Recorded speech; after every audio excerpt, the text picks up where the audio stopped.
Happy Motivational Monday, people of America and beyond. This is Anya Evanson coming at you from a shopping cart. Oh, Andrea. Oh my gosh. Anya. I didn't even realize you were here. Guys, y'all, I just found. Is that a world champion? Oh yes, it is. World Championship. Guys, I just found a world champion behind me. Do y'all know who this is right here? This is Andrea. You have like two last names. I have Zenisek. That's my maiden name. Okay. O'Gorman is my married name. I've never really actually legally changed it. It's Zenisek. We'll just go with that.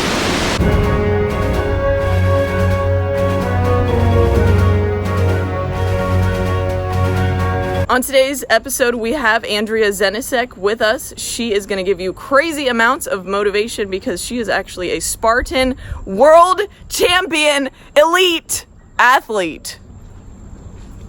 So take it away, Andrea. Just start talking. So you guys have probably noticed I've talked about Spartan Races a few times here in the latest Motivational Monday videos, as I've ran a few myself. But today we have Andrea here who has run. You've been running Spartan Races for how long? For a year. For a year. Yes. And basically what a Spartan race is an obstacle course race, right? Correct. It requires a lot of endurance. There are different levels. There are sprints, which are like 4 to 5 miles, supers, which are 8 to 10, beasts, which are half marathons. Right, that's correct. So what got you into Spartan Races a year ago when you first started out? Honestly, a friend asked me to do one. I didn't really even know what they were. I actually ended up loving it. My first one was in Asheville, and I placed really well and just got hooked that way. Okay, so when you ran it the first time, you were just kind of like, whoa, I actually realized I can be really good at this. Yes, I came in 7th, and I thought, if I can do that in one race. Yeah. I just loved all the physical aspects of it. Obstacles were awesome. What were you doing before you were starting to run Spartan Races?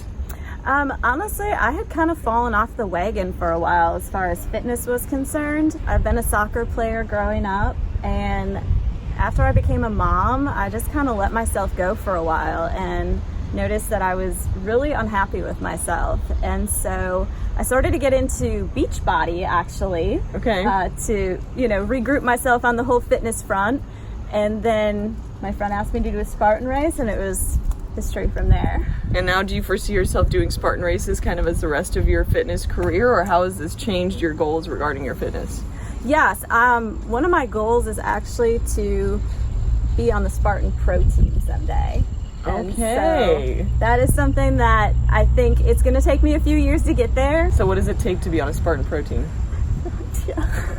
You don't know, but that is the goal. I don't know. How has running Spartan Races shaped or changed the way that you kind of see yourself? And like you said, you were kind of in a rut and you weren't, happy with yourself. Like how does that affect you on a daily basis? It takes a lot of time, but I enjoy it, so it's never work to me.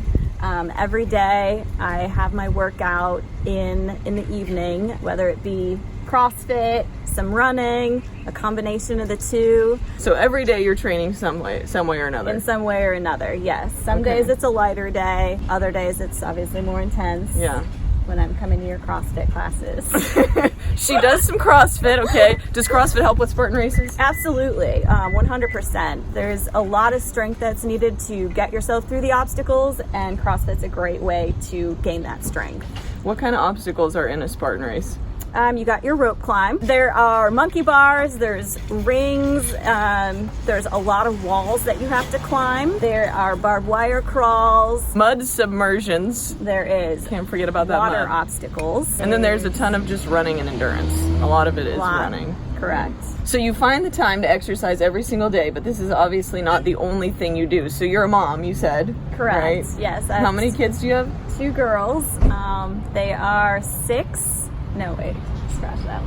My kids are 5 and 11, and my husband and we are both working parents. So you have a full-time job? Yes. What is your job, if you don't mind? I work for a financial advisor, so we investments and financial planning. Okay. So it is a typical, 9 to 5 job. Not too much physical activity going on there, right? That's right. Sitting at a desk all day. So you can still be a world champion athlete and have a pretty darn sedentary job. It's 100% achievable. You just what do? You just find the time. You make the time. If it's important to you, you're going to make the time no matter what. If it's important to you, you're going to make the time no matter what. I started by treating it like an appointment for the first couple weeks, and after that, it was just part of my routine. And like I said, I love it. I know if I don't work out, I get very mean.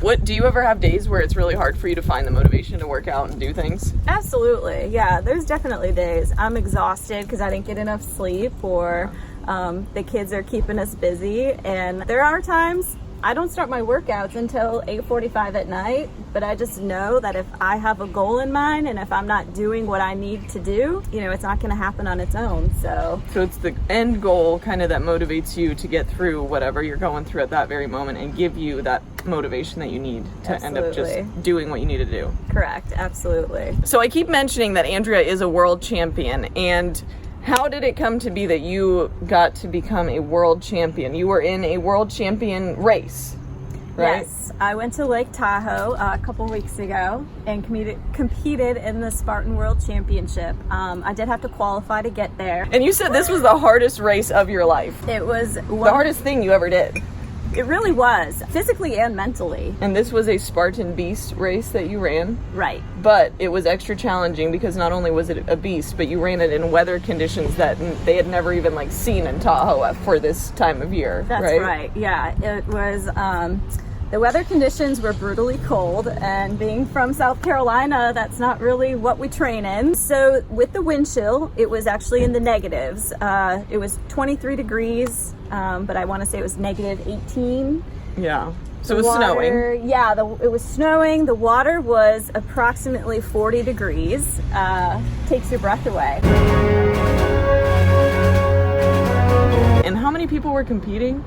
There were close to 1,000 people. Close to 1,000 people. And how many people ended up having to drop out due to hypothermia and just not making it through the race itself? Yeah, there was over 300 that had to drop out. And here you come from Charleston, South Carolina, and make it through the race. Do you have a moment in that race where that was just this is it? You were about to just want to give up?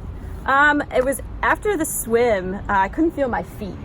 Yeah. And so every step just felt so exhausting, and I didn't know how I was going to make it down that mountain without being able to feel my toes.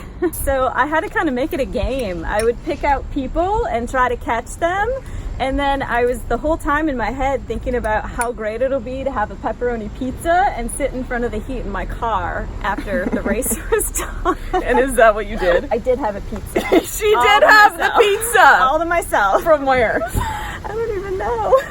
You were like, any pizza. Dude, after the last Spartan race we ran, I rarely eat fast food, but I had a thing of sweet potato fries. Okay, not the most unhealthy thing in the world, but they were very fried, and I poured a bunch of Heinz ketchup on there, and it was the best food I'd ever eaten in my entire life. It tasted so good because you more than earned that food. Yeah. Right? So last couple questions, Andrea. Do you ever struggle with feeling like a failure, or do you have negative self-talk that you have to overcome, when pursuing these types of goals?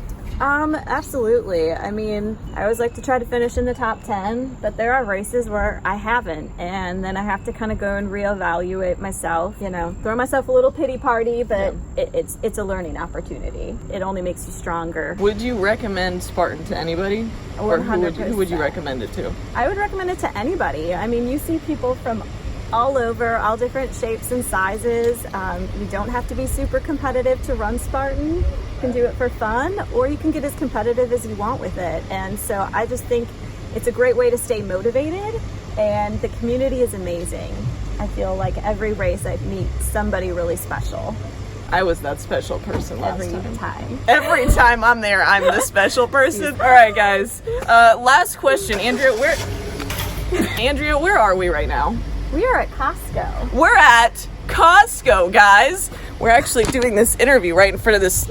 This is Costco. This is a brick wall. Here we are, Mount Pleasant, If y'all haven't been, come check it out. And so this is going to be the end of this Motivational Monday video today, but there's going to be a part 2, and that is going to be, what does a world champion eat? AKA, we're going to be going to Costco together here in 1 minute, and we're going to be grocery shopping, and you're going to find out everything that we're going to be putting in our cart. So if you are interested in learning what a world champion eats or what I eat, stay tuned. So we'll see you next Monday.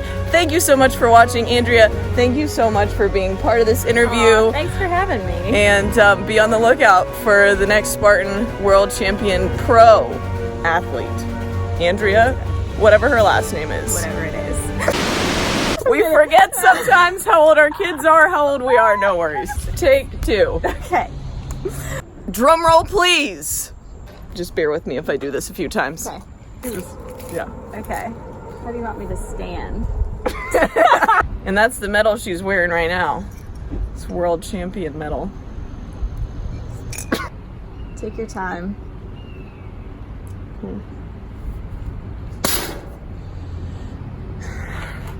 So last couple questions, Andrea. What were your feelings right before going into the Tahoe race? Oh my gosh, here we go. Hold on. All right, guys. Last question. Andrea, where